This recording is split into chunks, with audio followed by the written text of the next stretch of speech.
Hello बच्चों, मैं doctor Sharda कुमारी, महारानी महेश्वर लता, संस्कृत विद्यापीठ लोहना, मधुबनी से। बच्चों, आज हम उपशास्त्री द्वितीय खंड हेतु जो है सो महलवाड़ी व्यवस्था के बारे में अध्ययन करेंगे। उससे संबंधित बातों की जानकारी प्राप्त करेंगे। बच्चों, इससे पूर्व की कक्षा में हमने रैयतवाड़ी व्यवस्था, जो भू राजस्व वसूल करने की व्यवस्था थी अंग्रेज़ों के समय में, उससे संबंधित बातों पे चर्चा किया था और उसमें किस तरह की व्यवस्था थी उसके बारे में जाना था। आज महलवाड़ी व्यवस्था, इसके तहत जानेंगे कि इसमें किस तरह की व्यवस्था थी। उत्तर प्रदेश और मध्य प्रांत के कुछ भागों में लॉर्ड वेलेस्ली के द्वारा ये व्यवस्था जो है, जो भू राजस्व वसूल करने की व्यवस्था थी, उसको लागू किया गया था और इसे ही महलवाड़ी व्यवस्था के नाम से जाना जाता था। महल का शाब्दिक अर्थ है गांव के प्रतिनिधि, अर्थात जमींदार या जिनके पास अधिक भूमि होती थी। अर्थात इसको हम कह सकते हैं कि जमींदारों के साथ जो सामूहिक रूप से लागू की गई व्यवस्था थी वो थी महलवाड़ी व्यवस्था। गांव को एक महल माना जाता था और महल के जमींदार, जो तालुकदार भी कहलाते थे, वो जो थे वो कंपनी को निश्चित भू राजस्व देते थे तथा शेष अपने पास रखते थे। इसमें राजस्व जमा करने का काम जो है मुकद्दम प्रधान किसी बड़े रैयत को वो दिया जा सकता था। ये सरकार को राजस्व एकत्रित कर संपूर्ण भूमि, ये जो संपूर्ण गांव की भूमि होती थी, ये संपूर्ण गांव का कर जो है वो देते थे और समय के साथ साथ इसका राजस्व हालांकि बढ़ा दिया जाता था। जैसे कि एक उदाहरण के स्वरूप हम इसको जानें कि 1803-4 में इन प्रांतों में जो है सो भू राजस्व के रूप में 188 लाख रुपया एकत्रित किए गए और यही हम देखते हैं 1817-18 ईस्वी में जो है सो उसको बढ़ा करके 297 लाख रुपया जो है वो कर दिया गया था। लॉर्ड बेंटिक के काल में जो है भूमि की माप पुनः करवाकर भूमि कर जो है उत्पाद का 1/3 और 1/2 भाग कर दिया गया था।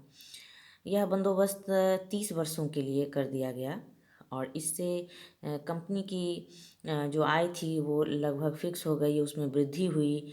लेकिन जो जमींदार वर्ग थे या कृषक वर्ग थे वो इस व्यवस्था से पूर्ण रूप से शोषित हो गए, क्योंकि हम देखते हैं कि सरकार द्वारा जो है वो ज़मींदारों की ज़मीनें तो पहले ही ले ली गई थी, छीन ली गई थी और अगर किसी भी कारणवश अंग्रेज़ों के द्वारा मांगे गए निश्चित राजस्व को ये ज़मींदार जमा नहीं कर पाते थे तो अंग्रेज़ जो है वो उनकी संपत्ति को बेच दिया करते थे।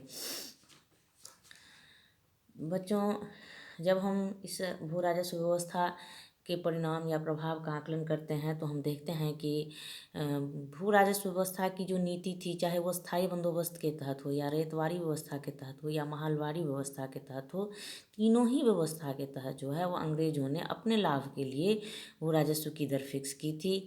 जो तरीका था तीनों ही व्यवस्था के अंतर्गत, उसमें केवल और केवल अंग्रेज़ लाभान्वित होते रहे।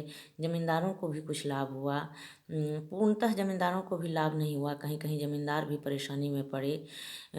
लेकिन जो कृषक था, जो किसान वर्ग था, वो तो कहीं भी सुखी नहीं था, उसको बहुत सारी परेशानियां थी, कष्ट थे और ये किसान न हो रह करके ये मजदूर बनते चले गए और इनकी जो आर्थिक स्थिति थी वो अत्यंत ही दयनीय होती चली गई।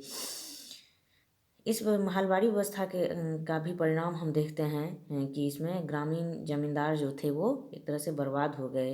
एक पदाधिकारी के द्वारा जो विवरण प्रस्तुत किया गया था उससे हम स्थिति का आकलन कर सकते हैं। उस पदाधिकारी ने लिखा था कि जमा भू राजस्व की दर काफ़ी ऊंची है। ऐसे में मालगुजार राजस्वदाता अपनी स्थिति सुधारने की उम्मीद छोड़ चुके हैं और कर भार वो सह सकने में सक्षम नहीं हैं। वे बुरी तरह ऋण के बोझ के तले जो है वो दबे हुए हैं और बाकी की जो राशि है वो अदा करने की हालत में नहीं है। इस व्यवस्था के कारण बच्चों जो किसान थे, जो कृषक थे, वो मजदूर बन गए।